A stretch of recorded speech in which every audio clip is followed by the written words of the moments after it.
Hello' নমস্কাৰ। আপোনালোকে চাই আছে ওয়েলিছ অসম। মৰমৰ প্ৰিয় ভিউৱাৰ্ছসকল, আজি আপোনালোক সকলোৰ কাৰণে এটা ইম্পৰ্টেণ্ট আৰু গুৰুত্বপূৰ্ণ খবৰ। আজিৰ ভিডিঅ'টো হ'ল নিবনুৱাসকলৰ কাৰণে। আপোনালোক সকলোৱে বিচাৰে যে চৰকাৰী এটা চাকৰিৰ কাৰণে। গতিকে অসম চৰকাৰে বিগত যি নিৰ্বাচন হৈ গৈছিল, মুখ্যমন্ত্ৰী মহোদয়ে বিভিন্ন মিটিং বা বিভিন্ন অনুষ্ঠান প্ৰতিষ্ঠানত গৈ পেলাই তেওঁ আপোনালোক সকলোকে প্ৰতিজ্ঞা কৰিছিল যে অসমৰ যুৱক যুৱতীসকলক চাকৰি দিব।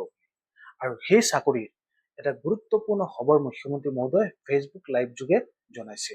গতিকে আপোনালোক সকলোকে সেই কথাটোৰ সাক্ষী ৰবৰ কাৰণে আজিৰ এই ভিডিঅ'টো প্ৰস্তুত কৰিছো, যাতে মুখ্যমন্ত্ৰীয়ে যোৱা 5 বছৰত যিখিনি তেওঁলোকে যিখিনি আপোনালোক সকলোকে প্ৰমিছ কৰিছিল যে 1 লাখ চাকৰি দিব, তাতকে বেছি আপোনালোক সকলোৰ কাৰণে চাকৰি দিছিল। আৰু এইবাৰ মুখ্যমন্ত্ৰী মহোদয় আপোনালোক সকলোকে 2 লাখ চাকৰি দিবৰ কাৰণে প্ৰমিছ কৰিছে। গতিকে আমি আশা কৰিছো মুখ্যমন্ত্ৰী মহোদয়ে যি আশা কৰিছে তাতকে অধিক পৰিমাণে হওক আৰু আপোনালোক সকলোৱে চাকৰি পায়। এতিয়া সেই যিটো ফেচবুক লাইভ কৰিছিল, সেই ফেচবুক লাইভৰ এটা ক্লিপ আপোনালোক সকলোকে শুনাব বিচাৰিছো।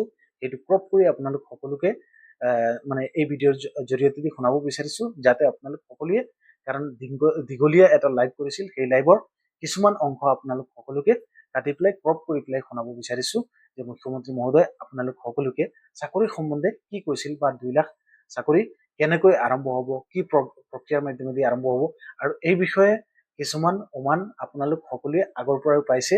ইয়াৰ আগতো মুখ্যমন্ত্ৰী মহোদয়ে জনাইছে। গতিকে এই গুড নিউজৰ কাৰণে এই ভিডিঅ'টো প্ৰস্তুত কৰিছো। এতিয়া আহক মুখ্যমন্ত্ৰী মহোদয়ৰ সেই ফেচবুক লাইভত তেওঁ কি জনাইছিল সেইখিনি আপোনালোক সকলোকে শুনাব বিচাৰিছো। যে আমাৰ ৰাজ্যৰ যুৱক যুৱতীক আমি 2 লাখ চৰকাৰী চাকৰিৰ সুবিধা দিম। যোৱাবাৰ আমি 1 লাখ চাকৰিৰ সুবিধা দিয়াৰ কথা কৈছিলো। 1,60,000 যুৱক যুৱতীক আমি চৰকাৰী চাকৰি দিব পাৰিলো।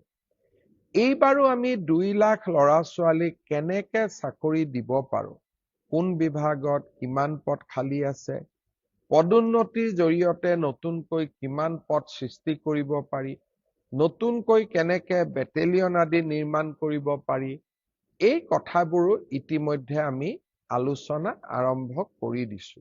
অৰ্থাৎ নিৰ্বাচনৰ সময়ত দিয়া প্ৰতিশ্ৰুতিবোৰ কেৱল মাত্ৰ নিৰ্বাচনী প্ৰতিশ্ৰুতি নহয়, ই আমাৰ উন্নয়নৰ মন্ত্ৰ, অসমক বিকাশৰ পথলৈ আগুৱাই লৈ যোৱাৰ এক আমাৰ বাবে পবিত্ৰ দায়িত্ব আৰু কৰ্তব্য। তাক আমি সদায়ে স্বীকাৰ কৰোঁ আৰু অসমৰ ৰাইজৰ বাবে আমি এনেকৈ নিৰলস আমি কাম কৰি গৈ থাকিম।